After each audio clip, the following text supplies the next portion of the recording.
Boa noite. A pouco mais de mês e meio das eleições internas do PSD Madeira, voltamos a juntar os candidatos à sucessão de Alberto João Jardim. São 6 os candidatos à liderança, foram todos convidados. Jaime Ramos foi o único que não quis marcar presença neste programa. Vamos naturalmente apresentar os candidatos que compareceram. Manuel António Correia, Miguel Albuquerque, Miguel Sousa, João Cunha e Silva e Sérgio Marques. Antes do programa fizemos um sorteio para ver quem começa e quem encerra este programa. Vamos então colocar ao longo deste programa várias questões. Começo precisamente por uma questão de atualidade e também, de acordo com o sorteio, começo pelo Miguel Albuquerque e que peço-lhe um comentário relativamente à posição que o atual líder do partido, Alberto João Jardim, tem defendido ultimamente, que vai pedir uma audiência ao Presidente da República precisamente para definir aquilo que poderá acontecer após o Congresso do PSD marcado para janeiro. Qual é a sua posição sobre isto? A minha posição é muito clara. Eu acho que quem tem que pedir audiência é o líder eleito. Porque o líder eleito e o projeto eleito, pela vontade maioritária dos militantes, é que tem a legitimidade para olhar para o futuro e para propor as estratégias para o futuro. E nesse sentido, acho que não tem qualquer cabimento o atual Presidente do Governo e o atual líder pedir essa audiência. Porque pode pedir audiência, mas quem vai determinar o futuro do PSD é o líder eleito pela vontade maioritária dos militantes. E nesse aspecto quero deixar muito claro que a nossa posição, a posição da nossa candidatura é de solicitar eleições antecipadas e o atual governo se manter em governo de gestão. E digo mais, e até é muito importante que isso aconteça porque é fundamental que o novo líder eleito obtenha e a equipa obtenha o mais rapidamente possível uma legitimidade eleitoral para... Ou seja, se for eleito líder do partido, vai pedir eleições antecipadas, vai pedir que o atual governo se mantenha em gestão, no fundo, vai pedir a Alberto João Jardim que se mantenha no governo até março, ou enfim, ou abril, altura em que ocorrerem essas eleições. Porque é assim que acontece em todas as democracias maduras. Nós estamos a encerrar neste momento um ciclo político. E é evidente que o encerramento desse ciclo político tem um significado importante, que é mudar tendo por base a legitimidade popular. Eu acho que o nosso partido, o PSD Madeira, tem que se apresentar a eleições com um novo projeto. O projeto foi sufragado pela maioria dos militantes e deve fazê-lo de uma forma aberta e de uma forma transparente. Eu não acredito em situações dúbias. Acho que neste momento o PSD tem que assumir o projeto do líder eleito. Peço desculpa ao Dr. Miguel Albuquerque, vamos ter que fazer aqui um recomeço, digamos assim, do programa. Peço desculpa também aos telespectadores. Nós tivemos aqui um momento com um problema técnico sem som. Naturalmente que vou recolocar, digamos assim, a primeira questão e tem a ver precisamente com a posição que o Presidente do PSD, Alberto João Jardim, tem defendido relativamente ao pós-congresso do PSD. Já fez público, já tornou público que vai pedir uma audiência ao Presidente da República para saber o que é que poderá acontecer após o 11 de janeiro, após o Congresso do PSD. Qual é o seu comentário, Miguel Albuquerque, sobre esta questão? O meu comentário é que isso não tem sentido, não tem cabimento, uma vez que quem tem de determinar o futuro do PSD é o líder eleito, a equipa eleita, por maioria de votos dos militantes. E nesse sentido, é fundamental perceber que nós vamos iniciar um novo ciclo no partido e um novo ciclo na vida política da região. Democraticamente, os militantes vão eleger um novo líder, vão eleger um novo projeto para a Madeira e, se eu for eleito líder do partido, deixo desde já muito claro que vou solicitar eleições antecipadas ao Sr. Presidente da República, mantendo-se o atual governo em governo de gestão, como é normal em qualquer democracia madura. E, nesse sentido, é importante dizer que o PSD deve apresentar-se a eleições com uma equipa renovada, com um líder renovado e com um projeto renovado, porque é assim que obtém a sua base de legitimidade eleitoral para poder governar para o futuro. Significa, portanto, que vai pedir eleições, ou seja, essas eleições deverão acontecer, enfim, em março, abril, por aí? Sim, antes do verão, não é? Exatamente. Até lá, Alberto João Jardim vai pedir que ele se mantenha, no fundo, a liderar um governo de gestão. É normal que se mantenha um governo de gestão até às eleições. E esse governo de gestão tem uma ação, como sabe, muito limitada. Vai gerir em termos apenas de dados correntes, de gestão corrente. Também gostaria de dizer que, se for eleito, vou pedir desde logo que se possa avançar com algumas medidas, entre elas a redução do jackpot. Penso que temos todas as condições para o fazer. E vou submeter isso ao eleitorado. Ou seja, para que na próxima legislatura já, enfim, os partidos tenham menos financiamento do que têm atualmente. Relativamente a uma questão que também está na ordem... Nós temos neste momento que ser muito claros sobre estas matérias. Acho que neste momento não vale a pena nos pormos com simulacros. Nós vamos ter uma vida política, um novo ciclo político muito exigente do ponto de vista da transparência e, sobretudo, muito exigente do ponto de vista dos eleitores. Nós estamos a atingir um estado em que o nosso sistema político tem que ser salvaguardado de vicissitudes, de equívocos, de confusões. Nós temos que ser muito claros. Portanto, penso que esta é a grande oportunidade do nosso partido se afirmar junto da nossa população, é se afirmar com transparência. Portanto, dizer o que é que queremos e dizer de uma forma muito clara. Portanto, o que é que nós queremos? Da minha parte, eleições antecipadas, porque precisamos da legitimidade popular para governar. Ir a eleições, ganhar as eleições com um novo projeto. E, se for possível, em vez de andarmos a adiar as coisas, por exemplo, eu proponho, que acho escandaloso neste momento, que os partidos políticos recebam 5 milhões e tal de euros do dinheiro dos contribuintes. Acho que isto é escandaloso. Portanto, numa situação que nós estamos a atravessar neste momento, impõe-se de imediato que o PSD tome a iniciativa de reduzir em 40%. E essa será uma das primeiras medidas, como já referiu. Vou dar a palavra agora a Miguel Sousa, enfim, de acordo com aquilo que foi o nosso sorteio, é o segundo a falar. Peço-lhe também, naturalmente, um comentário relativamente a esta posição que Alberto João Jardim tem defendido, de que vai pedir uma audiência ao Presidente da República, precisamente para perceber melhor o que é que poderá acontecer após o Congresso do PS de Madeira. Muito bem, eu acho que para essa pergunta é preciso pouco tempo. De qualquer forma, boa noite aos candidatos que estão aqui presentes. E queríamos agora dirigir primeiro aqui ao candidato Manuel António para retomar um assunto que falamos no último debate e perguntar-lhe se, caso o seu familiar desempregado já está empregado ou se o seu familiar imigrante já regressou. Porque isso o que prova bem a incapacidade deste governo em poder sustentar uma situação económica e de emprego. Está esclarecida essa questão, agora vamos à questão que lhe coloquei. Não, mas é que tem a ver com isso. É que a conversa com o Sr. Presidente da República não pode ser uma conversa de circunstância. O Presidente do Governo Regional deve dir ao Presidente da República, às vezes, que entender que são necessárias. Mas você está a pôr numa situação que é falar do pós-Congresso. Ora, foi essa a questão que Alberto Jardim tornou pública, não é? No pós-Congresso Regional, como eu já disse e está escrito, só o novo líder é que deve chegar ao Presidente da República e apresentar os seus argumentos sobre as perspectivas e o entendimento que tem da solução futura. Eu também acho que devem ser convocadas eleições de imediato, o mais rápido possível, mas é por uma circunstância especial.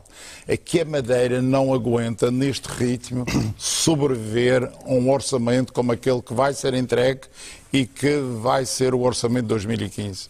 Aquele orçamento de 2015 não tem dinheiro para o que é necessário.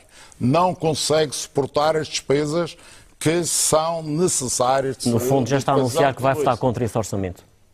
Posso depreender das suas palavras que é isso? Eu devo dizer, um orçamento que tem carências várias, nomeadamente sociais, em que o próprio Governo Regional reconhece a queda das pensões, o corte nos salários e todo um conjunto de problemas que recaem sobre as famílias e as pessoas.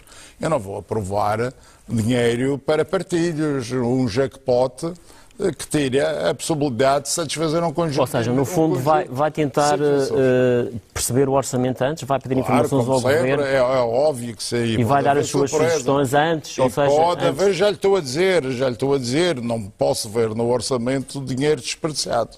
Dinheiro que não vai atender às carências maiores da população. Mas este orçamento não há de ser diferente daqueles orçamentos que foram aprovados ao longo do tempo, inclusivamente também por si. Os tempos é que vão ser diferentes. Os tempos é que vão exigindo novas medidas e novos comportamentos. E, nomeadamente, em relação ao orçamento. Já lá foi o tempo que havia dinheiro para tudo, ou até que parecia que havia dinheiro para tudo. Ou, pelo menos, conseguia dinheiro emprestado para quase tudo.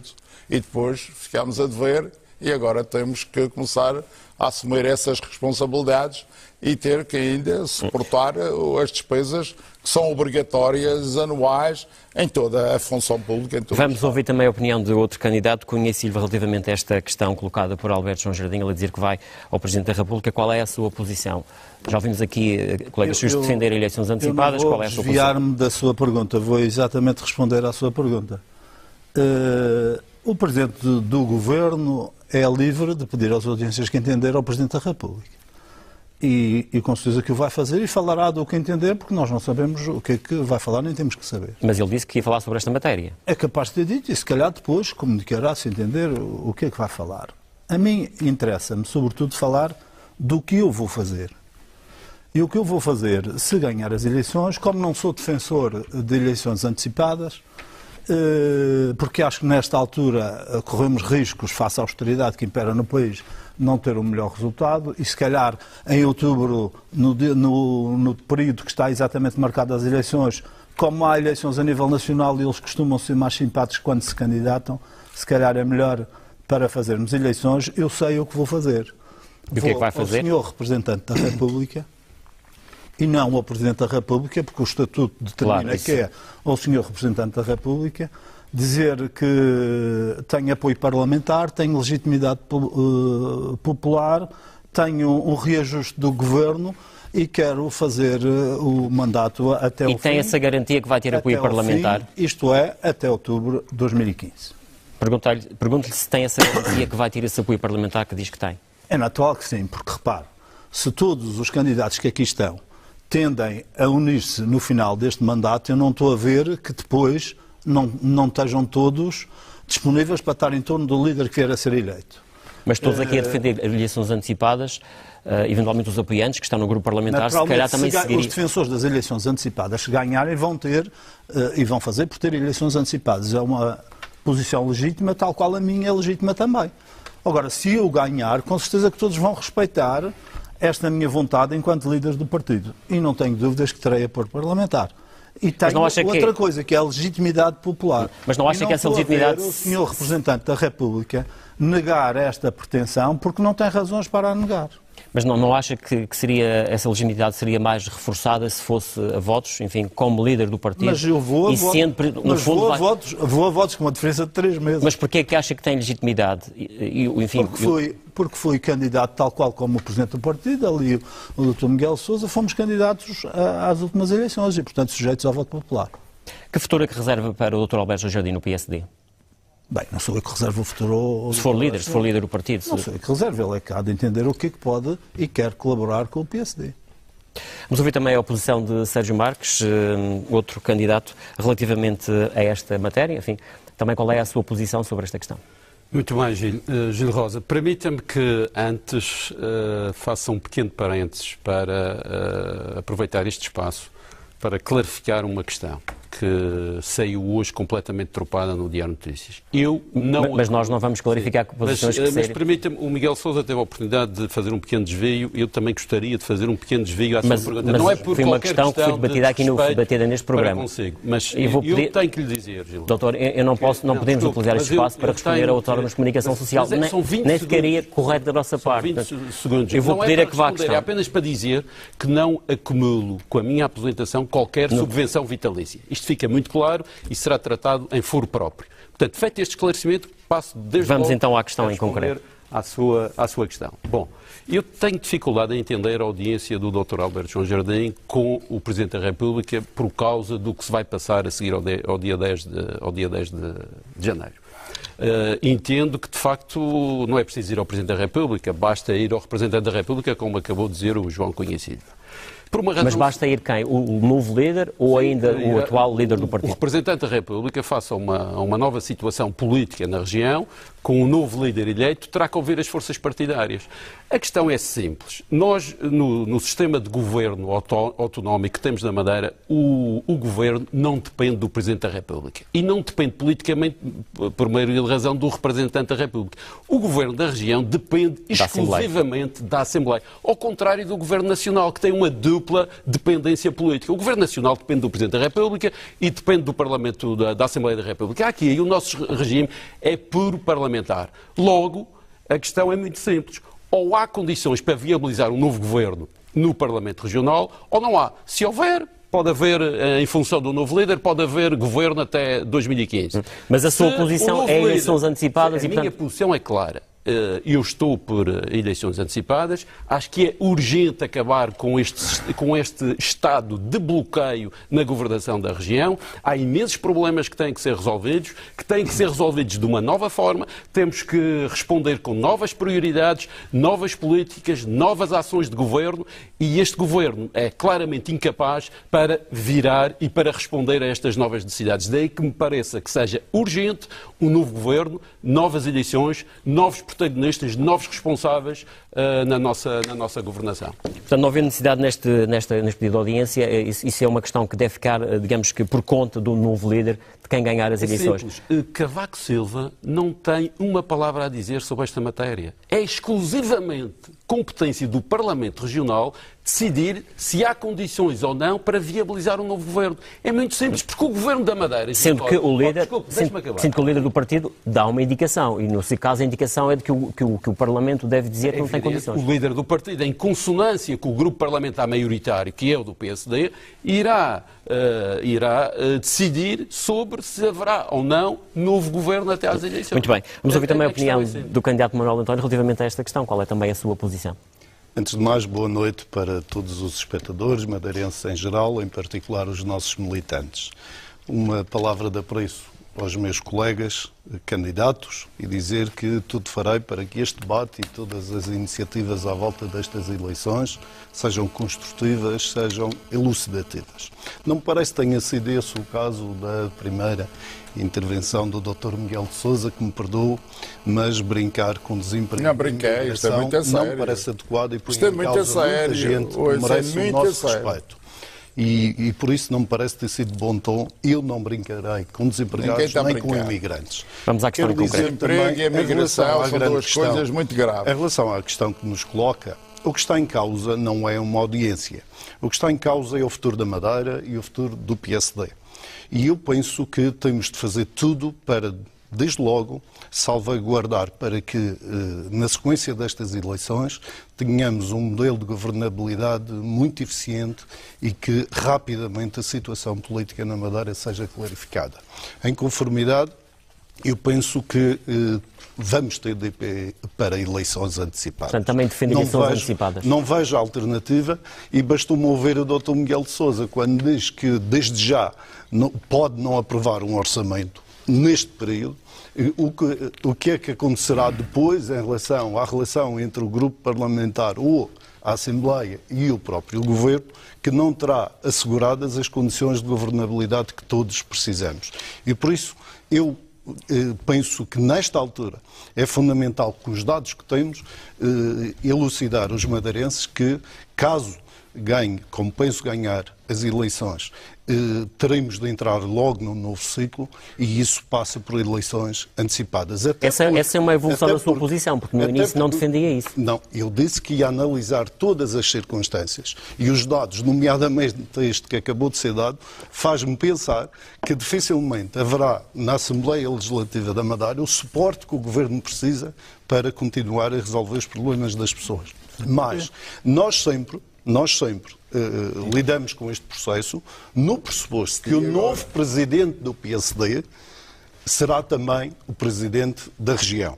E a verdade é que o presidente da região, para ter força e capacidade para impor e governar de acordo com o seu programa, precisa da legitimidade popular e essa terá de vir das eleições. Agora, evidentemente que temos uma segunda questão, é que este processo é muito moroso. As leis portuguesas fazem depender muito tempo. Sim, mas na pior das hipóteses teremos eleições até ao verão, não é? Portanto... Exatamente, e por isso, quanto mais cedo esta questão ficar clarificada e quanto mais cedo a governabilidade ficar estabelecida, nós teremos melhores condições para resolver os problemas das populações. Vamos avançar para um outro tema e dou agora a palavra ao Dr. João Cunha e Silva, uma questão relacionada com o novo hospital, que muito se tem falado na necessidade de eventualmente se construir ou não. Posso só fazer um comentário a estas declarações? Já há 4 candidatos que defendem eleições antecipadas. Eu sou o único que defende as eleições no tempo próprio. Eu, se fosse deputado da Assembleia Regional, votava em mim, porque se os outros defendem todos a dissolução da Assembleia Legislativa Regional, E, portanto... Mas não quer dizer que havendo eleições eles não continuem, não é? Pois é, não sei, isso já Vamos à questão em concreto, Dr. João Cunha Silva, relativamente enfim, uma questão na área da saúde, tem-se falado muito na questão do novo hospital. Do seu ponto de vista, faz sentido pensar-se na construção do novo hospital? Naturalmente que todos nós, acredito eu, gostaríamos de ter um novo hospital. Eu defendo que um dia, quando isso for possível, se algum dia for possível, e eu espero que seja, possamos ter um novo hospital. A questão é saber se perdemos oportunidades e não fizemos no tempo certo. A questão é, entretanto, enquanto não se tem esse novo hospital, dura o tempo que durar essa possibilidade, o que é que tínhamos que fazer para melhorar o Serviço Regional de Saúde, melhorar a prestação de cuidados médicos, melhorar... Já lá iremos numa questão logo a seguir a esta. E aos enfermeiros. Daí que se tenha optado por alterar algumas coisas e feito algumas obras que melhoram substancialmente esse serviço, designadamente as obras de serviço de urgência, da consulta externa, do bloco operatório.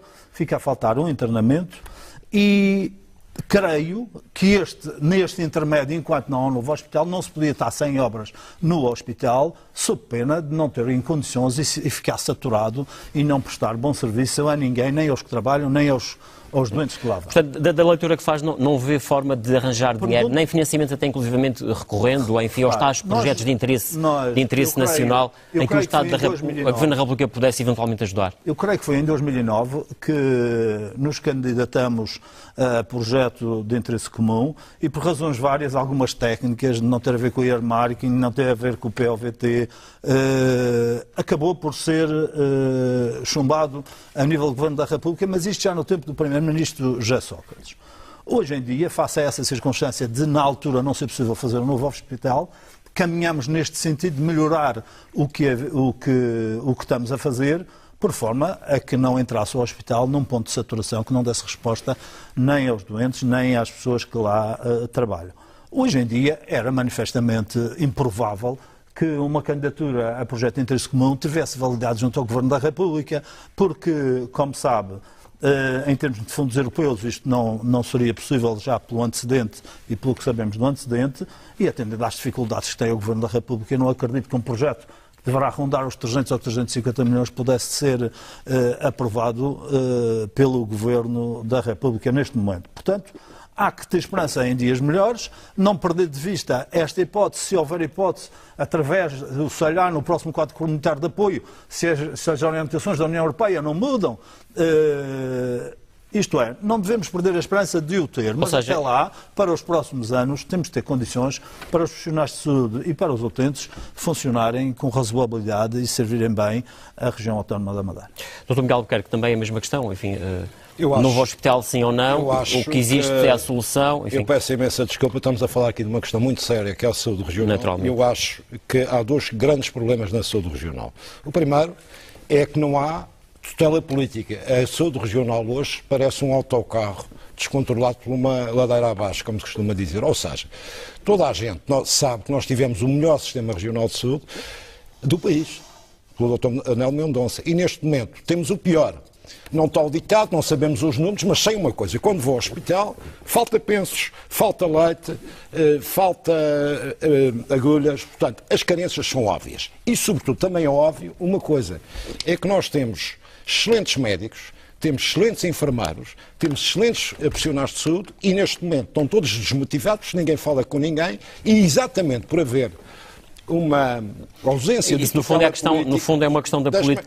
Mas isto é fundamental para percebermos o que mas é que falaremos nessa questão um bocadinho mais à frente. Eu queria que se entrasse um bocadinho agora a questão da forma... O problema é que já se no hospital, sim ou não, exatamente, e como financiar, não é o projeto? Exatamente. Está-se a fazer remendos nos hospitais e quem já dizia que as obras, caso seja eleito, serão imediatamente suspensas e serão auditadas. Exatamente porquê? Porque se gastou, desde 2011, já se gastou perto de 60 milhões de euros em remendos no hospital, que ninguém sabe qual é a linha mas de responder a esse tipo de obras não terá consequências do ponto de vista fazer um aumento num hospital com 40 anos para dentro de uma ribeira. Isto é ridículo. Estamos aqui a falar de coisas óbvias, que toda a gente percebe. Portanto, o que nós temos que fazer é transformar a construção do novo Hospital da Madeira, porque a saúde é fundamental, e sobretudo também gostaria de ver os números da saúde regional, que ainda não vi. Mas eu gostaria de dizer que acho que é um desígnio regional, todos os madeirenses fazemos tudo o que é possível para construirmos um novo Hospital na Madeira, porque nós temos um hospital que tem 50 anos, vai fazer 50 anos, que o projeto é dos anos 50, o Hospital Dr. Nelo Mendonça. Temos um hospital dos Marmelados que deve ter 80. Ou seja, defende a construção de um novo hospital, como é que arranja financiamento para isso? Nós temos que encontrar esse financiamento. Mas como? Temos que avançar junto dos fundos comunitários, fazendo coisas, olha, reduzindo custos, por exemplo. Vou-lhe dar um exemplo. Não. Há uma coisa, por exemplo, a César Ramos, Miguel, neste momento está a pagar mais de 80 milhões de altas problemáticas que competia, por exemplo, à Segurança Social pagar. Não, está a falar dos fundos europeus. Tem que haver dinheiro para fazer isto. Isto é fundamental. Nós não podemos brincar com dois sectores fundamentais. Ou seja, isso implica grandes negociações, eventualmente é com óbvio, o Governo da República, nós temos de desempenhar com a própria União Europeia, saber que fazer os acordos. Mas os fundos europeus, ao que parece, não são elegíveis para este tipo de projetos. No sentido de garantirmos uma boa infraestrutura hospitalar para o futuro dos nossos filhos. E digo isto, isto não é uma questão partilhar, isto é uma questão fundamental. A saúde e a educação são determinantes para a nossa qualidade de vida, para o nosso futuro. Portanto, estamos aqui a falar de algo que precisa de orientação política e, sobretudo, precisa de uma estratégia. É preciso saber para onde é que vamos. Nós temos ótimos profissionais, temos pessoas muito competentes, precisamos de uma linha orientadora. Pedi também a opinião de Manuel António relativamente a esta questão, novo hospital, sim ou não? Qual é a sua opinião? Esta é uma questão decisiva para o futuro dos madeirenses que tem de ser encarada com muita responsabilidade. Esta não é uma questão política, é uma questão técnica, é uma questão financeira. Mas também e é uma os questão madeirenses política, devem a estar decisão unidos. tem que ser dos políticos, É pena, não é? devemos ser o único território do mundo que se divide à volta daquilo que devia estar unido. E a minha posição sobre este aspecto é muito clara. Sim, quero um novo hospital. Sim, farei tudo para que muito proximamente a Madeira tenha um novo hospital, mas tenho de ser responsável e dizer com clareza, neste momento não há condições financeiras para termos um novo hospital. E porquê? Porque o Sistema Regional de Saúde custa à volta de 280 milhões de euros por ano, só o seu funcionamento. Além disso, estamos a pagar cerca de 80 milhões no passivo que tem de ser regularizado. Somarmos dá 360 milhões. Um hospital custará perto de 400 milhões de euros em 4, 5 anos, o que significa gastar cerca de 100 milhões de euros por ano. Ora, 360 mais 100 dá 460 milhões. É impossível neste momento enfrentar uma despesa deste tipo numa região que tem de receitas fiscais 850 milhões. E, portanto, o caminho é este. Temos de melhorar o atual hospital. Temos de fazer estes melhorar, no fundo, é continuar as obras que ali existem. E há quem diga que o hospital está a crescer por módulos, portanto, não, será um hospital novo, integrado num hospital velho. Estamos a falar de urgência, estamos a falar de novos blocos operatórios. Para o futuro, devemos ter esse desidrato. Devemos apresentar ao Estado como projeto de interesse comum. Não basta dizer eu quero, mas não sei como é que vou arranjar o dinheiro. Temos de ser responsáveis. E a responsabilidade diz que neste momento e o senhor ainda não sabe onde é que se pode arranjar esse dinheiro. Não é possível fazer, logo temos de assegurar que este atual hospital responde à situação das pessoas. Lembramos do aeroporto de Lisboa, foi um exemplo equivalente. Ia-se construir um novo, queria-se abandonar o antigo. A verdade é que se não tivessem sido feitas as obras do antigo, hoje estaríamos numa situação deplorável. No entanto, a saúde não é só o hospital. Temos de apostar nos cuidados primários, temos de apostar nos cuidados na medicina familiar, temos de apostar nas altas problemáticas ou resolver as altas problemáticas e o acompanhamento. No fundo, dar mais confiança ao utente, temos de fazer tudo não é? para que haja menos doentes e quando doentes não tenham de ir ao hospital. E é preciso reconquistar a confiança dos madeirenses no seu sistema de saúde. E é preciso mobilizar os médicos, os profissionais de saúde em geral, de maneira a motivá-los a continuar a servir, porque temos excelentes médicos, temos excelentes profissionais de saúde e podemos recuperar e devemos recuperar essa confiança no sistema de saúde. Miguel Sousa, também a mesma questão, naturalmente, o novo hospital, sim ou não, qual é a posição e aquilo que defende o seu programa para esta área? Bom, eu gostava só de dizer aqui ao Dr. Manuel António, para completar o nosso primeiro tema, de que a questão do emprego e da imigração é muito séria e os senhores e o seu governo são responsáveis por esta calamidade. No ano 2000... Isso é uma questão que vamos abordar num próximo programa, as questões ligadas à economia. Quando o senhor entrou no governo, tínhamos pleno emprego nesta região. Isso não é verdade. É verdade. Havia os estrangeiros a trabalhar na Madeira aos milhares. Em 2004. Aos milhares, porque não havia emprego suficiente na Madeira. E então, 2004. hoje temos Vamos à questão do Hospital de Miguel temos Sousa. um flagelo e temos a maior taxa de desemprego em Portugal. E essa é uma matéria que vamos abordar muito daqui a um mês, grave. precisamente no próximo encontro. Espero que um dia. Vamos naturalmente ter aqui a televisão. Também, penso que facilitou o trabalho do seu grupo de trabalho, nomeado para a saúde, que tem como coordenador o Dr. Jardim Ramos, que é o secretário regional. Portanto, isto não há nada que inventar, é o que o Governo está fazendo, porque espero que ele não esteja a fazer uma coisa e vai propor outra.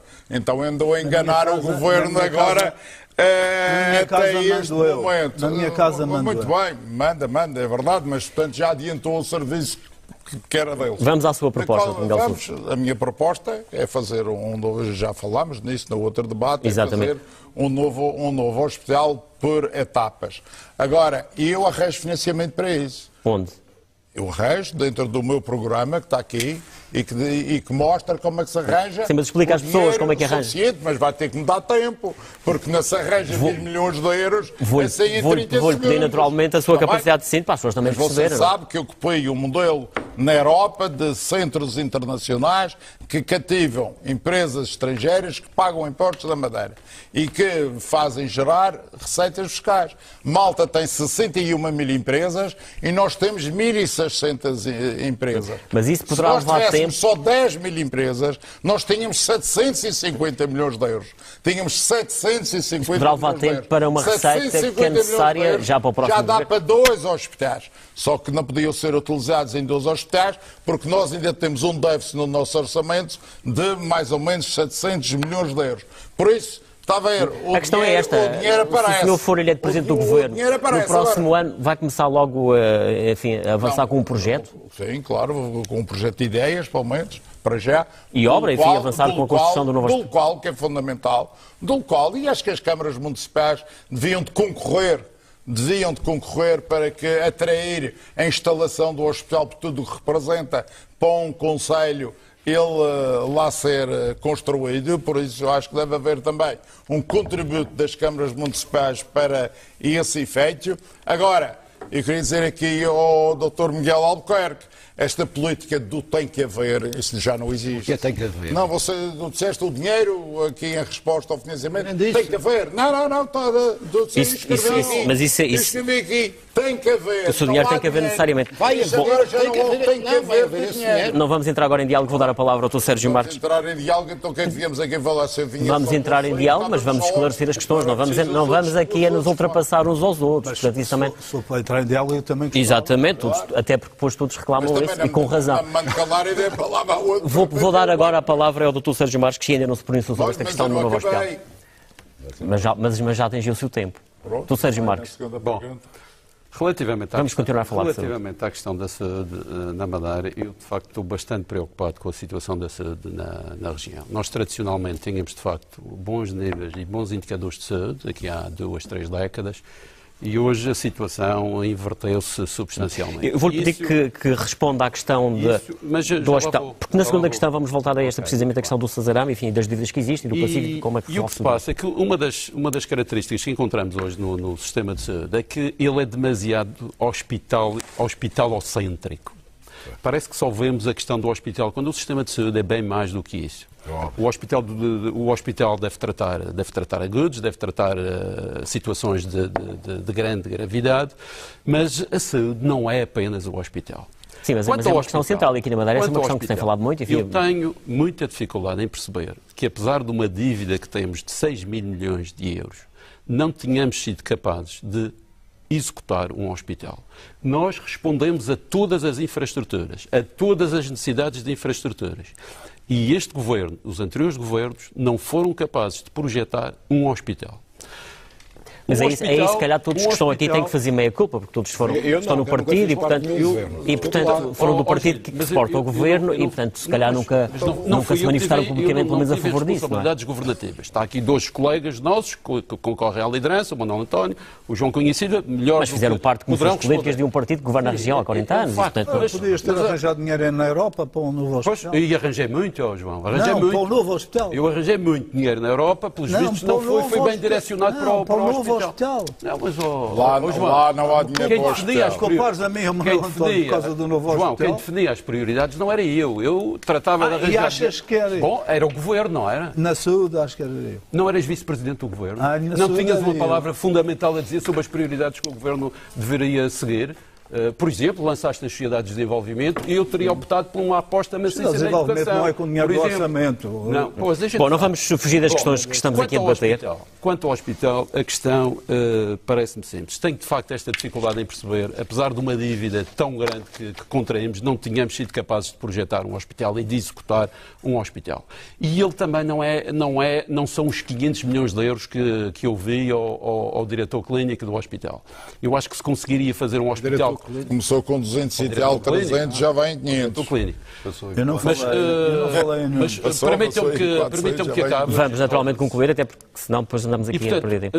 Acho que se consegue fazer um hospital com um valor substancialmente menor daquele que tenho visto aí na imprensa. Não são 500 milhões, não são 400. Acho que se consegue fazer, com transferência de equipamento do atual hospital, um hospital à volta dos 250 milhões. E isso aí já era suportável, do seu ponto de vista, em termos de orçamento? Não, é na mesma bastante difícil, é óbvio. Acho que temos que ser muito responsáveis. Há uma escassez de recursos financeiros muito grande. Como diz o Miguel Sousa, citando o Vítor Gaspar, não há dinheiro. É verdade. O tempo das vacas gordas passou. Desaproveitamos... Portanto, muita dificuldade para... Mas deixa-me acabar, Gil. Desaproveitamos esse tempo para poder fazer, então, o hospital. E agora estamos, de facto, confrontados com uma situação difícil. Mas a solução não é acrescentar módulos ao atual hospital. Não é já deu para perceber a sua opinião. Vamos continuar a falar de saúde, mas já ultrapassou o seu tempo largamente e vou dar a palavra precisamente agora ao Dr. Miguel Albuquerque. Vou continuando a falar de saúde e na situação do Sasaram, que é a entidade que gera, de grosso modo, a saúde aqui na região, tem um passivo de 500 milhões.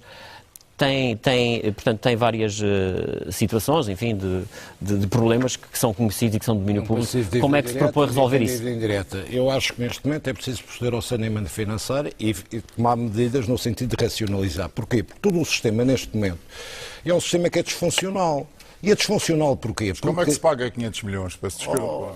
Miguel, só dizer racionalizar. Olha, podes começar por uma coisa. Desde já... Não, para pagar os 500 milhões, não é poupar para a frente, é para pagar para trás. Peço também, não entrei, porque depois tenho alguma dificuldade a gerir o vosso tempo. Não, mas também não quero deixar passar tudo. Dr. Miguel Albuquerque, vamos então à questão concreta. O sistema é disfuncional porquê? Porque neste momento o sistema regional de saúde, como todos os sistemas, tem que ser racionalizado. E a melhor forma de racionalizar era, de facto, assentar, como sempre assentou, em três pilares. Público, privado, através de convenção, chamado de sistema convencional transparente, para não se duplicar os recursos, e o social não lucrativo. Foi sempre assim que funcionou. O que é que se começou? A partir do momento houve falhas de pagamento e começou-se a duplicar recursos e a meter toda a parafernália de tratamento no fim, ou seja, na urgência do hospital e duplicando recursos. Porque me dizer a mim que todo o sistema é concentrado no hospital e a ser poupado dinheiro, isso não é poupar dinheiro, isso é gastar mais dinheiro. Isso é gastar mais dinheiro. Portanto, a primeira coisa é reintroduzir o sistema, tal como todos os sistemas europeus, e sustentá-lo financeiramente, que é assim que tem racional. Mas é preciso alterar um modelo de gestão. Como é que se paga os 500 milhões? Segunda questão. Vou pedir que não interrompam. Nós temos, neste momento, que fazer um programa de saneamento financeiro da dívida hospitalar, como aliás está sendo parte feita. Custa 70 milhões de euros por ano.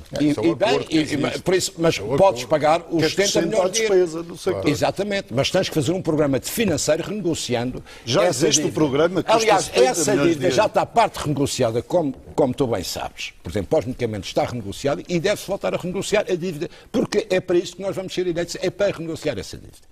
E, portanto, não venham dizer que neste momento a saúde não tem solução na Madeira, porque não, é ao contrário. Não, o que vocês estão a dizer é que não há dinheiro, então as pessoas vão para ali para o hospital e morrem. Não há dinheiro para o novo hospital. É isso que vocês estão a dizer. Isso é portanto, demagógico e irresponsável de fazer. É preciso soluções. Apresenta as suas soluções. Há muitas soluções. Está a descrever o problema. Apresenta as soluções. António, vamos, naturalmente que o permite algumas, enfim, mas pronto, não vamos tomar a palavra uns dos outros, não é? Podemos, de facto, cortar em áreas onde é essencial, onde se gasta dinheiro, onde não se deve gastar, e depois renegociar toda a dívida a 20 anos, que é assim que se deve fazer.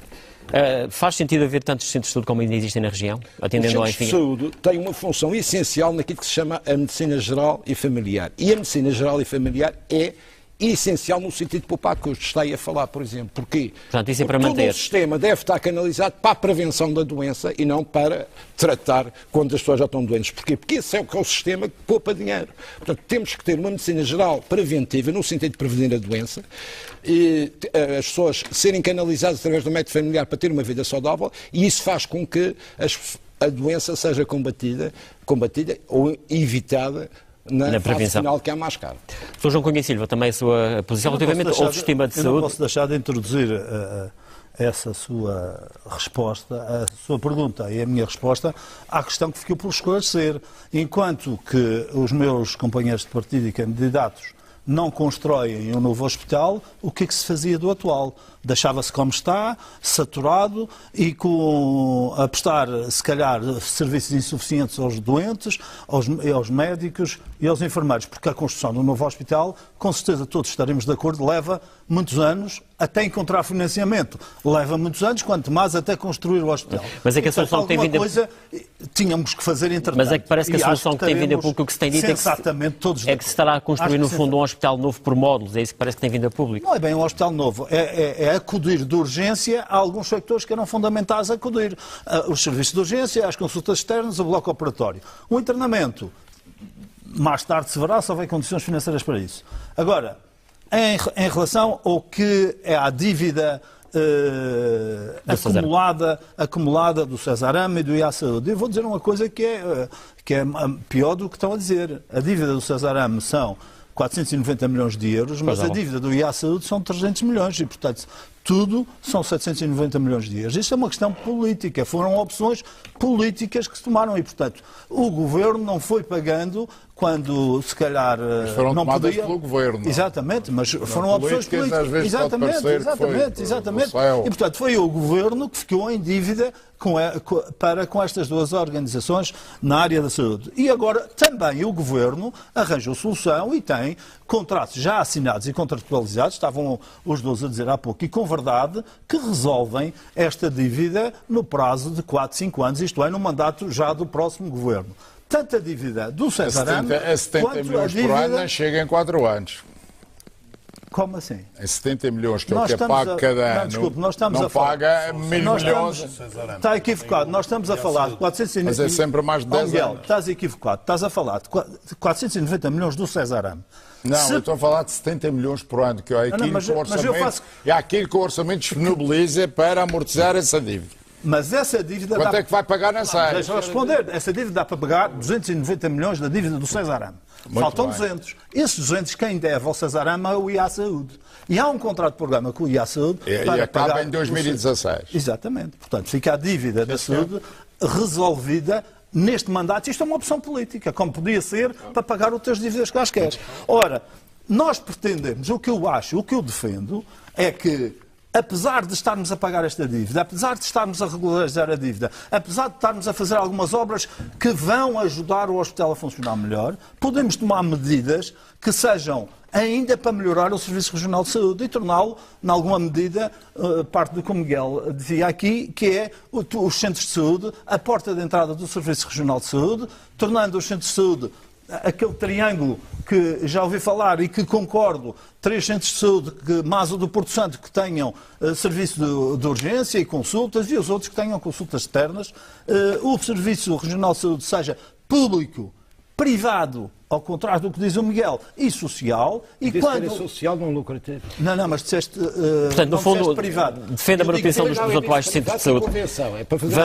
Vou ter que dar a palavra a outro candidato. Eu acho que o privado servirá para, de forma contratualizada, quando o serviço público não puder prestar serviços, designadamente em algumas áreas, contratualizar para o privado e separar completamente...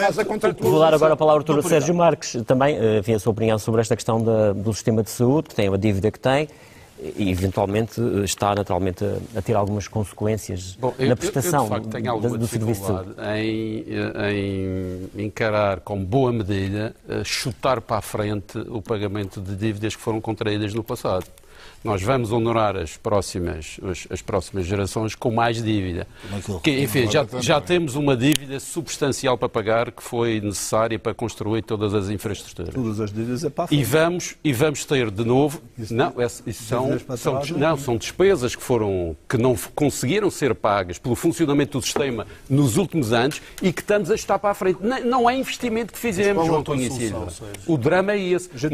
Eu estou a contrariar e estou a dizer... Todas as dívidas são para a frente. As dívidas são para a frente relativamente a investimento. Nós pagamos para a frente dívidas relativas a investimento. Neste caso, nós estamos a tratar, nestes 800 milhões de dívida, há aqui muita despesa corrente que não foi paga, dívida a fornecedores, não estamos a falar de investimento. Mas esse é um problema... Já é questionável que nós passemos para a frente e para as próximas gerações dívida contraída para investimento. Ainda por cima para investimento de duvidosa viabilidade. Sérgio Marques, mas essa é uma questão inalterável, portanto vai ter que ver com ela, se caso venha a ser eleito Presidente do Partido e Presidente da região. Permita-me que eu manifeste a minha perplexidade relativamente ao facto de, mais uma vez, relativamente à dívida contraída para despesa de funcionamento e corrente, nós estejamos a projetar a dívida para a frente, honorando os... Mas qual é a sua solução, então, perante os números que existem atualmente? É evidente que não há alternativa, senão fazer os acordos de pagamento da dívida, como estão... É óbvio. Os 800 milhões têm já pagamento feito. Têm pagamento feito, já há acordos de regularização de dívida, os fornecedores vão receber, todos os credores têm, mas vão receber a prazo. E acha que neste momento os cuidados de saúde estão podemos utilizar o termo, eventualmente fortemente prejudicados na região nesta altura? As pessoas eventualmente têm razões de caixa daquilo que é o que eu acho que há uma insatisfação generalizada na população. Ou podemos falar de situações pontuais, como já falávamos aqui, de falta de luvas e falta de outras situações? Não, mas o problema não é só a questão da falta de luvas. Nós temos uma situação de esperança de vida na Madeira que é 4 anos inferior à nacional. E essa esperança de vida era de 2 anos apenas. A diferença, no início da década de 90, tornou a aumentar. Mas porquê é que nós temos uma esperança de vida inferior em 4 anos à República, à média nacional? Quando essa esperança de vida já foi substancialmente melhor no início da década de 90. E, portanto, há aqui, e depois, a juntar a isto, há a questão das infecções hospitalares, há a questão do ranking em que o hospital do Dr. Nélio Mendonça se encontra, que está abaixo do décimo em termos nacionais, há as listas de espera para cirurgia, que são enormes, há as listas de espera para várias consultas externas que são enormes, para dermatologia é mais de 1 ano. Enfim, há aqui há questões e há também questões de indicadores de saúde que são muito preocupantes. A questão da sobrevivência ao cancro nos 5 anos posteriores à ocorrência da doença é das mais baixas do país da nossa região. São dados que já apontou aí. É a mais baixa. Vou dar a palavra agora também ao candidato Manuel António para falar sobre esta questão da solução para um sistema que já foi exemplar, o sistema de saúde na região. Bom, eu entendo que estou perante bons candidatos, mas maus potenciais presidentes, porque enuncia-se os problemas e ninguém apresenta soluções. Mas os problemas foram criados por ouvir os empregados e os imigrantes e nós eu ouvi o Dr. Sérgio Marques dizer sobre o novo hospital e o seu custo que acho que se consegue por menos. Isto é uma afirmação, desculpa-me, amadora, sobre um problema técnico e sério. Ouvi dizer também, quando se pergunta ao Dr. Miguel Albuquerque qual a solução, tem de se arranjar. É evidente que tem de se arranjar, mas como? E não há dúvida Como? que este problema, É mudando o que está. estas afirmações e a forma como a colocam, Mudando tem como desde está logo a um atuar. paradoxo. É que, por um lado, quanto à dívida, dizem que é para estar para a frente. Não, E eu que não disse que era para estar para a frente. Que é demasiado Acho que é grande. melhor a gente falar Por outro, quanto ao novo Estes hospital, truques tudo é não fácil. funcionam, Para Manuel pagar, António. para Eu não pagar, disse que era para chutar para a pagar frente. Isso não não existe dinheiro, Não há chutar para para a investir frente. no novo já existe. Meus senhores, eu acho que esta não é a aproximação que os madeirenses Então vamos precisam. às suas propostas. A aproximação certa é executar neste momento e nesta fase as obras imprescindíveis que estão a ser realizadas Quais são as no imprescindíveis? hospital. É o centro de simulação, é serviço imprescindível. de urgência, exatamente Não, vai para corresponder aos problemas O centro de que estão aqui. simulação foi construído no Hospital Costume de Não, Nós, é o é centro de imprescindível. urgência. É a melhoria imprescindível. de urgência e Não, mas novos responda. blocos operatórios. É imprescindível. Matérias absolutamente essenciais novas- e que não, são Manuel absolutamente António, também inquestionáveis. O centro de fertilização, verdade. o centro de fertilização é A imprescindível. questão central Vou pedir que é não o se hospital. atropelem demasiado. O hospital é uma peça, o que é essencial é o Serviço Regional de Saúde. E aqui devo dizer que não entra nos meus propósitos encerrar qualquer centro de saúde. Antes, pelo contrário, tem de ser valorizado precisamente Fazer mal. para ter uma medicina preventiva, ter maior atenção às famílias mais próximo delas e ter capacidade de evitar que mais gente tenha de ir ao hospital. E este É modelo de esse- gestão que nesta altura, enfim, que está em prática, é o modelo ideal para o sistema de saúde Não, na região? evidentemente que não, mas deixe-me dizer que não me parece que o modelo tenha mudado muito. O que mudou foram as pessoas, foi uma certa atitude, e aqui eu acho, e tenho de dizer isto, que é preciso envolver mais os profissionais de saúde, mobilizá-los, Estes 60 incentivá-los, milhões em obras ouvi-los mais não servem para e nada, também a ter maioria delas. com a população uma política de maior explicação para que reganhar a confiança e continuar a melhorar os serviços. Aqui é preciso não esquecer que este é um hospital de fim de linha. Nós não estamos a 100 km de um outro hospital para onde possamos mandar os nossos doentes. E, portanto, eu faço de novo este apelo. É uma questão muito séria, que é preciso abordar com muita responsabilidade e não é dizer eu acho que se faz um novo hospital mais barato ou eu acho que para já... Bom, já ouvimos essas questões aqui. Dr. Miguel Sousa, também a sua posição sobre esta questão do Sistema Regional de Saúde, com uma dívida, com esse passivo de 500 Que o milhões, Dr. Manuel embora António os números estava a dizer sejam... afastar as pessoas do hospital. Olha que este ano já morreram mais 21 pessoas, 21% de óbitos do que o ano passado. E não há ébola nem houve guerra.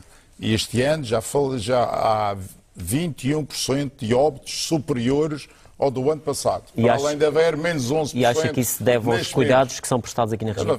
Deve ser, há uma data de coisas, mas naturalmente também há crise, há suspensão de medicamentos porque não há dinheiro, menos consultas porque há dificuldades, muito stress, muitas dificuldades. É capaz de estar, mas eu aceito que me digam uma justificação. Agora, não pode ser do conhecimento público um número desta natureza e não se, pelo menos, avaliar a situação. Vamos então às soluções que o Dr. Miguel Sousa preconiza. Não, eu gostava de chamar os meus colegas à realidade. O orçamento de 2016 só tem 800 milhões de euros de receita. O orçamento de 2016 tem 1.500 milhões de despesa, incluindo os 200 milhões de juros já da dívida. E, como sabem, há uma lei dos compromissos. E, por isso, como sabem, não podem gastar sem ter o dinheiro. Ora, se só têm 800 milhões, como é que vão gastar 1.500 milhões? E a questão que está aqui para trazer à mesa é, não podendo gastar mais que 800, onde é que cortam? Fecham os hospitais, fecham as escolas, fecham as estradas. O que é que acontece? É porque essa coisa do tem que haver já não existe. Já lá foi o tempo que talvez na Câmara do Funchal se funcionasse com o tem que haver. E que no Governo Regional funcionou há muito tempo o tem que haver. Agora isso já não existe. O que existe agora é uma lei de compromissos. Tem de haver o dinheiro antes da obra. tem de haver o dinheiro. Ora, se não há o dinheiro em perspectiva, se estes senhores não sabem como vão arranjar o dinheiro, de que é que serve estarem aqui a falar de hospitais ou de escolas? E o senhor sabe buscar este dinheiro? Já falou aqui há pouco daquelas questões. Acha que essas questões resolvem os problemas? O que é que tem? Estou Miguel Sousa. Desculpa. A Zona Franca da Madeira este ano... A minha moção em 2012 já estava a reconversão da Zona Franca. Falar, Miguel. Desculpa. A Zona Franca da Madeira tem 1.600 empresas. Eu sei isso. No princípio, mas deixa-me acabar. As pessoas podem saber. Tu só sabes tem que haver o dinheiro. Eu vou-te explicar como é que pode haver o dinheiro. Não. É porque isso tem que haver. Isso é uma coisa... O Miguel Sousa já falou nessa questão do tem que haver e, portanto, já falamos disso. Ouça, a Zona Franca tinha 1.600 empresas. E este ano... a promoção da Zona Franca. Este ano aumentou 60. É ridículo. Aumentou 60, mas como sabe, nada. Miguel Sousa, todos os anos tem que arranjar receita e todos os anos tem problemas. A questão é a solução que apresenta. É uma questão de receita que não vai acontecer nos próximos anos. Portanto, vai o seu tempo. Pela primeira vez na história da Madeira, isto vai ser um caos, vai haver uma desgraça coletiva, porque não vai haver o dinheiro necessário e agora não se pode gastar sem ter o dinheiro. Vamos avançar no programa. Vamos avançar no programa. Doutor Miguel Sousa, vou pedir a vossa atenção. Doutor Miguel Sousa, peço a vossa atenção. Vou ter que lançar uma outra questão. Vamos falar de política desportiva. Estou Sérgio Marques. Enfim, mudar de como é que vou fazer desporto se não há dinheiro? Mudar de saúde para a educação e política desportiva, que também é muito importante para a promoção da saúde. Qual é também a sua opinião relativamente a esta matéria em termos de política desportiva? Que responda ao epíteto de amador com que o meu colega me brindou, porque acho que prova de maior amadorismo não é senão estes indicadores de saúde que agora temos na nossa região. E quem está na governação é precisamente o Manuel António há 14 anos. Faz parte de um governo que hoje tem para apresentar pior... Não, Manuel, eu ouvi-te há bocadinho. Não tem nada a ver com o governo. Eu ouvi-te há bocadinho. Portanto, amador é quem apresenta estes indicadores de saúde. Amador, ao fim de 14... Um hospital se faz mais barato. Achaste que eu tive uma postura de amador, quando o amadorismo é de quem está a exercer a governação e apresenta estes indicadores de saúde. Quanto à questão... Política desportiva, qual é a sua opinião relativamente a esta matéria? Qual é a minha opinião? Eu acho que, mais uma vez, estamos aqui perante um orçamento que é insustentável na política de desporto. O Gil Rosa tem uma ideia de quanto gastamos em termos de política desportiva. Fala-se à volta de 12 milhões, não é? 12 milhões é as transferências financeiras. Exatamente, para os clubes. A esses 12 milhões tem que acrescer o custo da Direção Regional de Juventude e Desporto, que são cerca de 3 milhões. Tem que acrescentar 2 milhões, que são o custo dos professores destacados nos clubes. E tem que acrescentar, se calhar, mais 2 milhões para a manutenção das infraestruturas desportivas. Tem aqui um bolo de 18 milhões de euros. Ora, isto é verdadeiramente insustentável. Nós não temos economia que financie uma política desportiva assente num orçamento desta dimensão. E, portanto, vamos ter que introduzir cortes neste orçamento. Sob pena, depois de não termos dinheiro para aquilo que é verdadeiramente... E vai cortar onde não financia o futebol profissional, por exemplo? Sob pena de não termos dinheiro para aquilo que verdadeiramente é essencial, como é a saúde, e vimos há bocadinho os constrangimentos financeiros que se colocam ao financiamento da saúde, como é a educação, como são as outras vertentes do Estado Social. Essa é que é verdadeiramente as funções essenciais que temos que preservar para bem do futuro dos... Ou seja, vai deixar de financiar clubes? Não vou deixar de financiar clubes, porque não se deixa de financiar clubes de um momento para o outro. Mas vamos ter que dar essa perspectiva, nomeadamente ao desporto profissional. Não há dinheiro para empregar 6 milhões de euros no desporto profissional. 2 milhões para o Marítimo, 2 milhões para o Nacional, 1 milhão para o... E a sua perspectiva é cortar, seguir um caminho de cortar definitivamente? É uma perspectiva de redução gradual para que os clubes se possam ir adaptando a um tempo novo. E chegar a um tempo em que não é necessário o governo intervir? Não, eu acho que o governo se calhar vai ter sempre que intervir em alguma medida. Agora vai ter que intervir menos e os clubes vão ter que sentir que têm que ser eles, acima de tudo, a gerar a sua própria... Ouvi também a opinião do candidato Manuel António sobre esta matéria política. Obrigado, Dr. Sr. Marcos.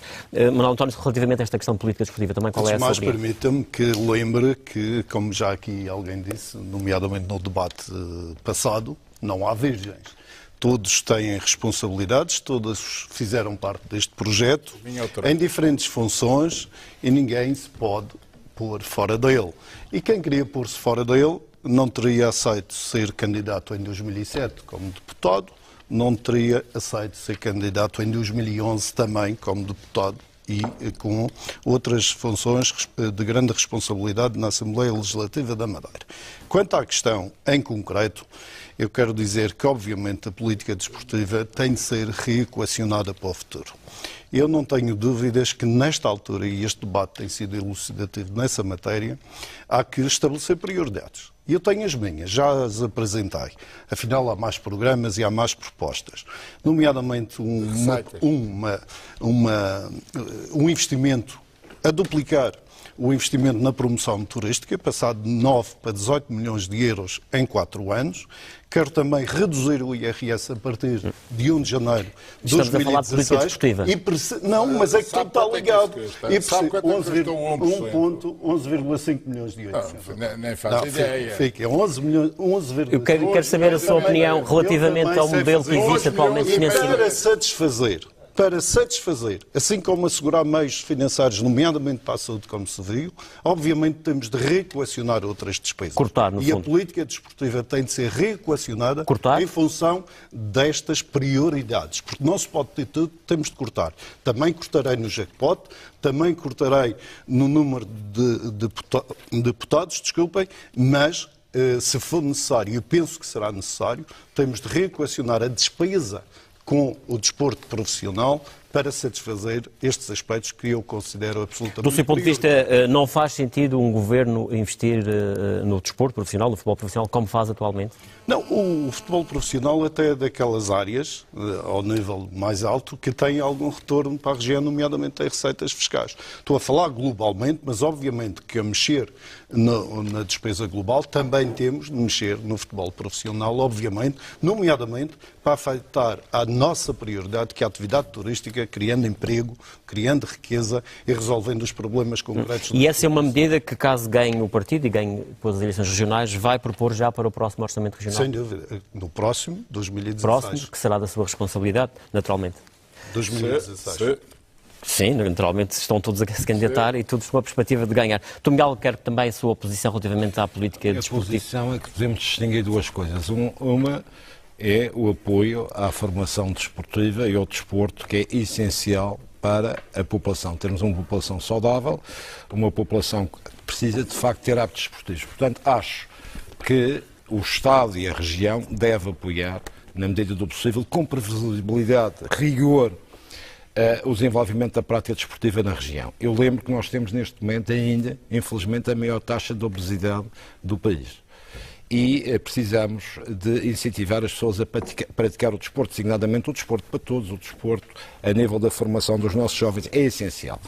Relativamente ao apoio ao desporto profissional, acho que tudo isto deve ser auditado, porque dizem, por exemplo, que os clubes, o Nacional e o Marítimo, recebem cerca de 2 milhões e tal de euros de direitos televisivos e tem um efeito fiscal, sobretudo no IVA, que era importante auditarmos, sabermos quanto é, porque nós estamos neste momento com um grande déficit de informação. Ou seja, no fundo, quer fazer contas para saber se justifica que o governo continue a investir ou não nos clubes profissionais. Nós estamos a apoiar instituições e não sabemos qual é o retorno. Não sabemos qual é o retorno de uma instituição que não é desportiva, que é profissional. O desporto profissional é profissional. Por outro lado, temos que também, e temos hoje boas infraestruturas, temos que incentivar, sobretudo a nível do desporto escolar, do desporto amador, mas fazê-lo com grande rigor e com previsibilidade. Também é importante nós termos aqui uma palavra para os clubes e para os dirigentes, porque houve muitas pessoas aqui nesta terra que eu gostaria de louvar, que são pessoas que deram o melhor do seu tempo, da sua disponibilidade, quer no dirigismo desportivo, quer ensinando os jovens nas diversas modalidades, e penso que também temos que continuar, de facto, a louvar e incentivar essas pessoas, porque a formação desportiva é essencial em qualquer sociedade civilizada. Portanto, no fundo, não quero tomar ainda uma posição muito clara relativamente a cortes ou não cortes, sem fazer estas... Nós não sabemos.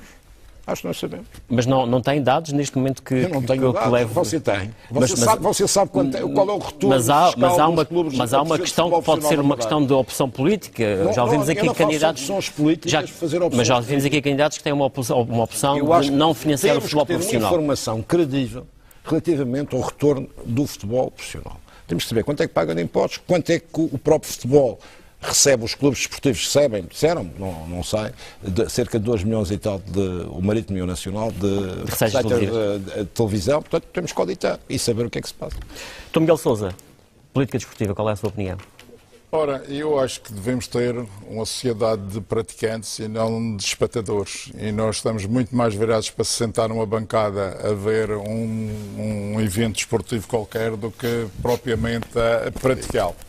Ora, de qualquer forma, eu acho que o desporto deve ser baseado na escola. A escola é o centro perfeito para desenvolvermos o desporto amador. Tem os atletas que são os alunos, tem a organização que é a direção da escola, tem o financiamento que é o orçamento da escola, tem os treinadores que são os professores, tem os pais dos alunos, os antigos alunos e os amigos que são os adeptos e podem eventualmente ser patrocinadores. Para mim, o desporto amador centra-se na escola.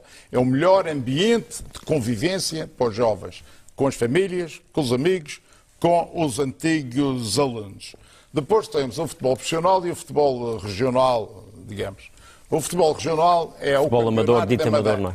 Futebol regional. E não é só futebol, nós estamos a falar só de futebol, temos outros clubes, outras modalidades, não é? O futebol regional é o campeonato da Madeira. O que atrai as multidões e os adeptos são rivalidades. O Ribeira Brava ia jogar a Montemor não tem rivalidade nenhuma. Jogar com o Sinfãs ou com o Paredes não tem rivalidade nenhuma. É uma mera circunstância de estarem num campeonato, de precisarem ganhar 3 pontos e vão jogar a Sinfãs e vão jogar a Paredes. Ou seja, nos nacionais para si só o Marítimo Nacional e União. Não, calma aí, Deus-me livre ser eu a escolher isso. Cada clube tem que fazer por si, cada clube tem que fazer por si. Portanto, no regional vive o campeão da Madeira, as rivalidades madeirenses entre clubes próximos e antigos e que se vão chamar os adeptos. Quanto ao futebol profissional, primeira coisa, é preciso os sócios darem contributos aos clubes. Isto não pode funcionar só com o dinheiro do governo. Quer dizer, é o governo, é a televisão, é mais não sei quem que vai-se perguntar aos sócios, não deram nada. Até nem têm receitas de bilheteira. Mas isso é uma realidade que não é exclusiva da Madeira, portanto. Se é para o orçamento regional dispensar dinheiro para os clubes, os próprios interessados nos clubes também têm de contribuir. E é nessa proporção do empenho dos sócios e dos patrocinadores nos clubes que eu distribuía o dinheiro público. Agora, não há empenho dos sócios e dos patrocinadores, não há dinheiro do orçamento, porque não se justifica, ninguém quer dar, porque é que o orçamento é que vai dar dinheiro. Deu para perceber a sua posição sobre esta matéria. Vamos ouvir também a opinião do Dr. João Cunha Silva relativamente à política desportiva. Ao contrário dos meus colegas que aqui estão, não tenho dúvidas do que deve ser o apoio ao desporto, por causa da juventude, da população em geral e da promoção e da economia da Madeira. Ponto 1. Deixe-me que diga que todos sabemos que no orçamento constam 12.100 milhões de euros para o desporto, sendo que 6 milhões são para o futebol profissional e 6 milhões para o restante desporto em geral, exatamente, que inclui eventos, outras modalidades e várias coisas. Mas deixe-me dizer o que é que está mal e o que é que deve ser mudado e o que é que pode melhorar. Primeiro, é a decalagem entre o ano desportivo e o ano financeiro. O Governo apoia todos os clubes e todos os clubes dizem mal exatamente por causa disso, porque não há similitude, um paralelismo entre a época desportiva e a época financeira. Uma coincidência, melhor dizer. E, portanto, isto tem que mudar. O prato, por exemplo, que foi aprovado agora em outubro, tem que ser aprovado em junho e julho e pago a tempo e horas. Segunda questão. Nós recebemos da Santa Casa da Misericórdia 0,2% para desporto. Esses 0,2% são utilizados 900 mil euros, que corresponde a 900 mil euros, a desporto escolar na sua integralidade. Ora, se nós fôssemos fazer contas per capita, nós teríamos direito a receber nada mais, nada menos dos 2,5% do que recebemos dos Jogos Sociais da Santa Casa da Misericórdia. Isto significava 13 milhões de euros. Dava para pagar a política desportiva. Do que se gasta no desporto português. O que temos que fazer é negociar e termos capacidade de negociar isto. Não estou a dizer que seja fácil, mas não podemos deixar de o fazer. Digo-lhe outra coisa que está mal. Por exemplo, nós todos aqui na região, todos os clubes da região, pagam as viagens para o continente. Pois sabem os senhores e o Gil Rosa que todas as equipas do continente não pagam as viagens para a Madeira nem para os Açores, porque a Santa Casa da Misericórdia, através de verba entregue ao Instituto Português do Desporto, é que paga as viagens de todos os clubes para a Madeira. Isto é uma situação, em termos constitucionais, incompreensível, portanto, aí luta política necessária. E temos que ir bater o pé e discutir claramente esta situação. Depois, há 154 clubes e associações aqui na Madeira. Isto é, 124 clubes e 30 associações.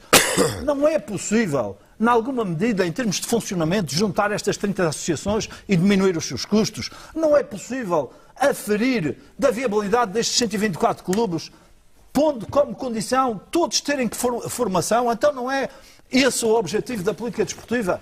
Apelar à formação dos jovens? O futebol profissional vai reduzir ou mantém? Não, mas o futebol profissional ajuda muito a economia da região. E tanto é para manter. Eu tenho a contabilidade que o Miguel Albuquerque não tem. O Nacional, por exemplo, recebe 1.900.000 do orçamento regional e paga de impostos 2.100.000. O Marítimo recebe 1.900.000 e paga de impostos 2.800.000. Portanto, vai manter essa política desportiva de financiamento do futebol profissional. Acabam os clubes profissionais de futebol por pagar mais à região do que efetivamente recebem.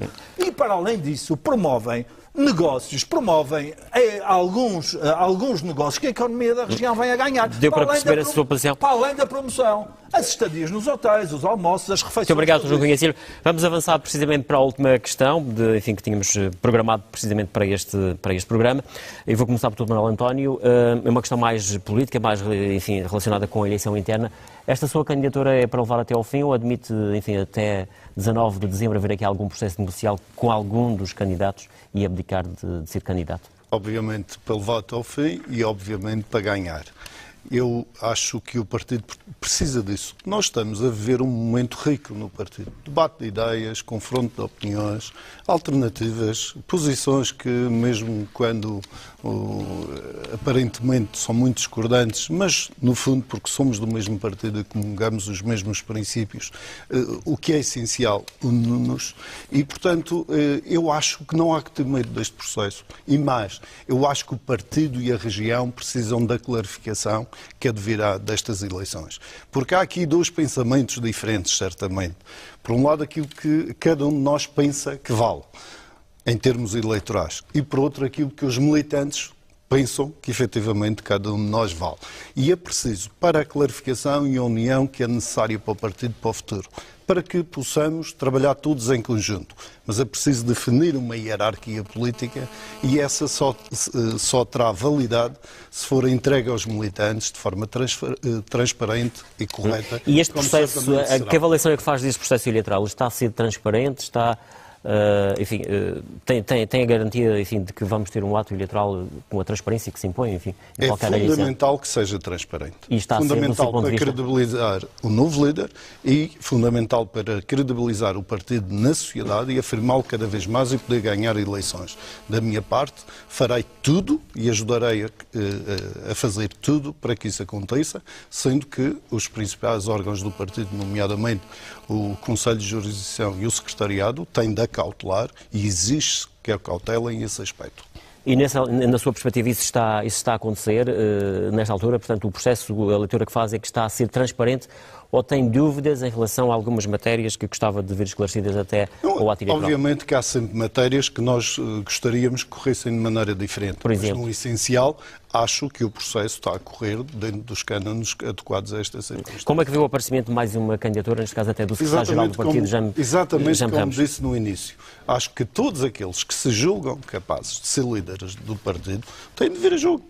De forma transparente, de forma cordata, de forma correta e depositar na mão dos militantes para que todos saibamos e todos precisamos saber o que é que os militantes pensam sobre cada um de nós. E a partir daí, vencedor e vencidos, tendo em conta esses resultados, unirem o partido e construírem um novo ciclo. Porque terminamos um ciclo. Quer se queira, quer não, terminamos um ciclo e precisamos de rapidamente, de forma sustentada, politicamente e eleitoralmente, avançar num ciclo novo, com novos protagonistas e com novos paradigmas.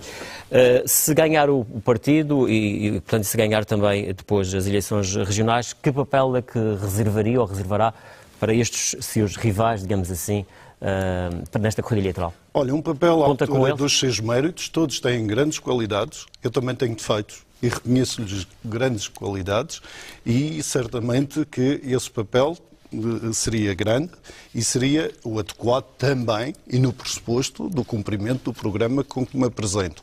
Eu não posso prescindir de alguns aspectos como o que disse, nomeadamente a redução do jackpot, a redução do número de Não injetaria... E uma questão para mim fundamental, que é a completa separação e criação de uma lei de incompatibilidades adequada para que se deixe de haver mistura entre negócios e política. É um aspecto que eu não prescindo. Não injetaria a possibilidade de convidar alguns destes seus colegas para fazerem parte de um governo seu? De todo, certamente convidarei. Então está feito o governo. Alguns. A não ser que seja Só falta o candidato Manuel António anunciar qual dos colegas que estão aqui é que convidaria, mas imagino que essa questão não disse que era um só. Que alguns seriam convidados. Vamos falar também das eleições internas com o candidato João Cunha e Silva. Como é que está a acompanhar este processo interno, enfim, toda a organização? Estou a acompanhar na medida que posso, isto é, eu governo até às 6 da tarde e sou candidato em part-time. Exatamente como estou a dizer. Exatamente como estou a dizer. Há pessoas que têm todo o tempo do mundo. Eu só faço sessões de esclarecimento a partir das 6 da tarde. E, pois é. Faz confusão. Mas se eu tivesse todo o tempo do mundo, as coisas com certeza seriam diferentes. Mas o que interessa relevar aqui, para além das piadas dos meus adversários, é que eu vou, se ganhar estas eleições, tratar de unir, falando com todos os candidatos que aqui estão presentes, como aliás anunciei no último programa, e já vi que hoje o Manuel António também o fez. Eu acho que se deve aproveitar as ideias de todos, porque ao fim e ao cabo todos têm boas ideias, porque todos são candidatos do PSD. Umas são mais execuíveis do que outras a curto prazo com certeza se conseguem, outras levam mais tempo, mas se calhar todos nós, cada um para si, tem algumas boas ideias que todas juntas darão um programa muito bom. Eu acho que depois temos que unir os militantes, que ao fim e ao cabo o importante não é unir só os candidatos, é unir todos os militantes. E sabermos deitar para trás das costas as pequenas coisas que aqui nos separam e unirmos em torno das grandes coisas, que é a Madeira e os madeirenses. E um particular, deixe-me que lhe diga, que tem a ver com a sociedade civil. Durante muito tempo, disse-se que a sociedade civil estava de costas voltadas para o PSD. Na minha candidatura tem-se provado exatamente ao contrário, que é uma quantidade de gente da sociedade civil que não é militante do partido, disponível para colaborar com o PSD, o que prova bem que não era a sociedade civil que estava de costas voltadas para o PSD, mas o PSD eventualmente de porta fechada para a sociedade civil. Comigo, em presidente do partido, isso não vai acontecer. Vamos aproveitar toda a gente que quiser colaborar no futuro do partido para trazermos resultados que sejam bons para a região autónoma da Madeira. Eu sou otimista, tenho esperança e, ao contrário de alguns colegas meus aqui presentes que acham que isto é tudo uma desgraça e que não se consegue resolver, eu acho que se consegue resolver e vou apresentar em breve um programa que vai mostrar que se vai resolver. Dr. Miguel Sousa, também a sua posição relativamente a este momento interno, enfim, e todo o processo destas eleições envolvendo tudo isto. Eu não estou à procura de emprego, portanto, estou livre disso. E também devo dizer que me candidato a presidente do governo, a presidente do PSD, para ser presidente do governo, e não vou ser secretário regional de nenhum outro presidente do governo. Portanto, estamos entendidos em relação a este aspecto. Portanto, no fundo, não aceita reptos que já foram aqui lançados. Não me parece.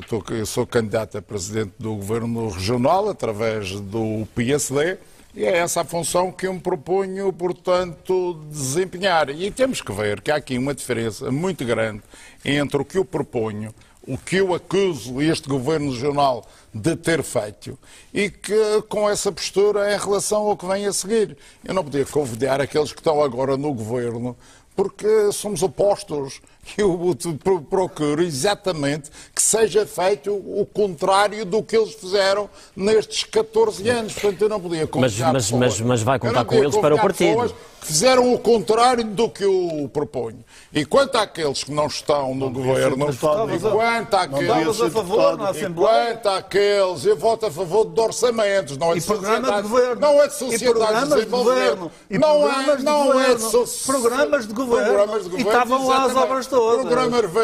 E tiveste de 2000 a 2014 a dizer que sim na Assembleia. Vamos deixar o Dr. Miguel Sousa concluir. Eu concordo com aquilo tudo. Você acha que uma pessoa concorda com a Marina que nunca vai ser nada na vida? Nunca vai ser nada. Com a Lagoa do Santa Serra, nunca vai ter água.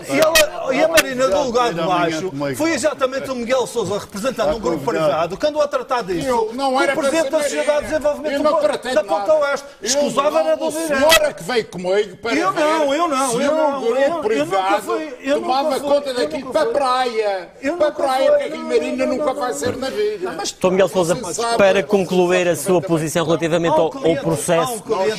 Não cheguei, portanto... Peço-lhe que responda a uma questão muito concreta, se é o processo eleitoral que está a decorrer nesta altura, se tem a transparência necessária. Não tem. Eu conheço pessoas que são ameaçadas se forem às minhas conferências, às minhas... Mas são ameaçadas por quem? Por telefone, por pessoas, portanto, que as ameaçam, só por pôr um gosto no Facebook. Nos meus artigos que eu à segunda-feira escrevo, põem um gosto, levam logo a seguir, doutor tal, não gostou que o senhor tenha posto um gosto na coisa no escrito do doutor Miguel Sousa. Okay. E, portanto, isto é tudo uma coisa que eu penso, espero, que os madeirenses se livrem de voltar a ter umas eleições como estas. Com esta pressão, olha, eu não tenho telefones de nenhum militantes. Estes senhores telefonam a todos os militantes para irem às suas reuniões e a tudo. Mas acha que isso é uma forma de pressão? Não será acontecido? Há aqui. Dr. Miguel Sousa, já deu para perceber a sua opinião? Não dá telefones e os senhores respectivos e aliás, há outro candidato que agora que até faz aquilo de maneira que a pessoa recebe 5 telefones. Vamos ouvir também a opinião do Dr. Miguel Albuquerque relativamente a este processo eleitoral interno, como é que tem acompanhado, enfim, se tem algumas razões de caixa da forma como a eleição está a decorrer. Razões de caixa. Eu, na anterior candidatura, como sabe, não tive acesso à lista. A minha moção não foi publicada. E o processo agora está melhor? Fui insultado diariamente no Pesquim Jornal da Madeira, que também é uma coisa que é importante nós acabarmos de uma vez por todas. E hoje continuo a ser insultado diariamente pelo líder do partido, ou quase diariamente. E alguns dos meus colegas são insultados de canalha, ainda no outro dia. Isto é de facto o grau zero que o PSD chegou. E a nossa candidatura é exatamente para evitar no futuro isto, que é o respeito pela liberdade de opinião de cada um. Tem que existir neste partido, de uma vez por todas. E o respeito não é ainda assegurado, porque isto aqui é uma vergonha o que se passa, porque o líder do partido continua sistematicamente a insultar os outros candidatos. Eu, em particular, o nosso colega Sérgio Marcos e o Miguel de Sousa. Mas o que é isto? Mas que democracia é esta? E, portanto, nós temos que acabar com isto de uma vez por todas. Não é democracia, isso é educação. É educação, também é uma questão de educação, exatamente. Portanto, porque nós estamos hoje aqui a debater as ideias, mas isto é uma coisa recente. Isto é uma coisa que aconteceu há pouco tempo no PSD, porque quando uma pessoa se candidatou, era apelidado de traidor, que tinha espetado facas nas costas, que como uma eleição democrática interna num partido democrático, isso acontece em todo o lado, em todo o mundo civilizado. O que é que estamos a falar? E depois há sempre uma tendência, não é? De ainda, e o Miguel está a dizer isto, e é verdade, o que o Miguel disse é verdade. Há pessoas que ainda têm receio de ir, sobretudo pessoas que trabalham na função pública, de ir a algumas das minhas sessões. E isto é verdade. Duvida que o Estado eleitoral no PSD Não seja duvido, eu seja acho que livre o e transparente? O Estado tem que ser Já livre não há e transparente. dúvida. Tem que ser livre e transparente. Porque é a questão da credibilidade do partido no futuro que está em jogo. E se nós não soubermos, porque há uma classe política do partido que passou à história. Passou à história e você, se tem dúvidas sobre isso, pergunte na rua o que é que eles acham. Eu não tenho nenhuma dúvida do que está a passar. As pessoas hoje querem uma mudança. E quem tem que protagonizar essa mudança somos nós no nosso partido. Se ganhar, que isso aconteça. Se ganhar o PSD, o Miguel Albuquerque e ganhar, enfim, depois de ser Presidente do Governo Regional, enfim, que papel é que reserva, enfim, estes seus adversários nesta corrida eleitoral? Todos os militantes, e aqui hoje, em particular aqui os nossos colegas, são bem-vindos desde que venham por bem, como se costuma dizer. Eu acho que nós temos que manter o partido mobilizado e unido, e eu não sou democrata apenas em termos teóricos, eu sou democrata na prática. E, por conseguinte, tenho, de facto, a melhor boa vontade para falar com os colegas e integrá-los, obviamente, na vida partidária, porque são pessoas que podem dar um contributo muito na vida bom. partidária, e se chegar a Presidente do Governo, também num governo seu, por exemplo? Eu não gosto de falar do futuro do Governo. O Governo vai depender de quem ganhar as eleições internas. E se eu ganhar as eleições internas e depois as eleições regionais, naturalmente. Portanto, não podemos pôr as coisas antes delas acontecerem. Como é que vê o aparecimento de mais um candidato, neste caso o secretário-geral do partido, Jaime Ramos? Eu acho que o secretário-geral neste momento é uma pessoa que pertence exatamente ao passado. Portanto, eu acho que não tem neste momento qualquer futuro, quer em termos de cargos dirigentes no partido, quer no grupo parlamentar. Portanto, acho que está ligado a um ciclo político que se fechou definitivamente no PSD. O facto dele ser secretário-geral, de certa forma, pode, do seu ponto de vista, enfim, agora sendo candidato, ele ter aí alguma vantagem em relação aos outros candidatos? Eu acho que não tem vantagem, mas... Vantagem no conhecimento, enfim, da estrutura interna do partido. Na altura, a situação de ele continuar a ser secretário-geral e estar a gerir alguns atos eleitorais. Ele pedia suspensão, mas eu acho que pedia suspensão nesses atos, mas devia ter... pedido a suspensão imediata do exercício do cargo de secretário-geral. Porque eu acho que o processo eleitoral devia, neste momento, estar a ser, e penso que está, a ser rigorosamente seguido pelo Conselho de Jurisdição. Agora, eu acho que neste momento também o próprio Conselho de Jurisdição, penso que o Presidente do Partido, segundo já ouvi dizer, até interfere nas decisões do Conselho de Jurisdição. Vamos ouvir também a opinião relativamente a esta questão do processo eleitoral interno do Sérgio Marques. Qual é a leitura que faz neste momento da forma como a eleição está a decorrer, enfim, os preparativos para a eleição? Bom, eu acho que este processo eleitoral poderia estar a correr de uma forma bastante melhor. Acho que começou a correr mal a partir do momento em que se fizeram inscrições maciças de militantes no ano de 2013 e que favorecem, em particular, um ou dois candidatos que estão aqui à nossa... Mas isso, se calhar, todos podiam fazer isso, não é? Não podiam. A questão é... Foram admitidos há mil candidaturas a militantes que não foram aceitos pela Para além disso, houve umas que não foram aceitos, há mil, pelo menos, que estão lá foram aceitos, e, portanto, a coisa começou a correr menos bem por ocasião do ano de 2013. Mas o voto é secreto, portanto. É evidente que sim. O voto é secreto, houve militantes que foram aceitos e outros militantes que não foram aceitos. Parece que houve ali um index para alguns militantes supostamente próximos de determinadas candidaturas, e isto é inadmissível.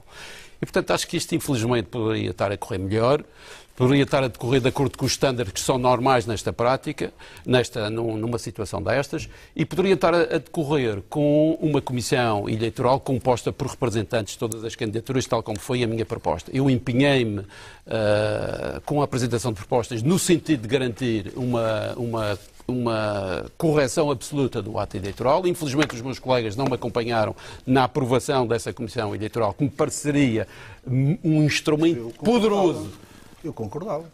Mas não vi... Mas a proposta nunca aconteceu. Não, aconteceu no Conselho Regional. Você é Presidente do Congresso, e não a votaste. Propor a ti próprio. Bom, eu lamento que agora digas... Não apareceu mas desde há um ano ele fez, não está. O que me parece é que, de facto, as coisas podiam estar a correr melhor, mas, enfim...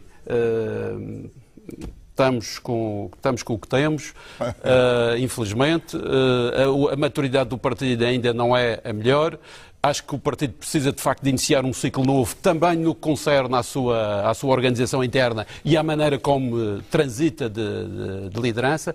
E, acima de tudo, o partido precisa de ser devolvido aos militantes. O partido, neste momento, é propriedade de 2 ou 3 pessoas que o adquiriram pelo capião, pela usura e pelo decorrer do tempo. Vamos concluir. Acho que precisamos de um partido absolutamente diferente, propriedade dos militantes, nas mãos dos militantes, aberto, participativo, ativo, com uma nova dinâmica para o tempo novo que vem aí. Naturalmente que agradeço a vossa presença e recordo que são 6 os candidatos já à liderança do PS. Respondeu. Estava a ver aqui uma dúvida sobre o João Cunha Silva, respondeu também sobre estas questões das eleições internas, todos responderam. É o ponto final nesta edição. Recordo que são 6 os candidatos à liderança do PS de Madeira. Convidamos naturalmente todos, também Jaime Ramos, que, no entanto, não compareceu, enfim, a este programa. Marcamos encontro novamente com os candidatos à liderança do PSD para o próximo dia 28 de novembro. Nessa altura vamos abordar questões ligadas à área económica. Por hoje é tudo. Boa noite. Fique bem.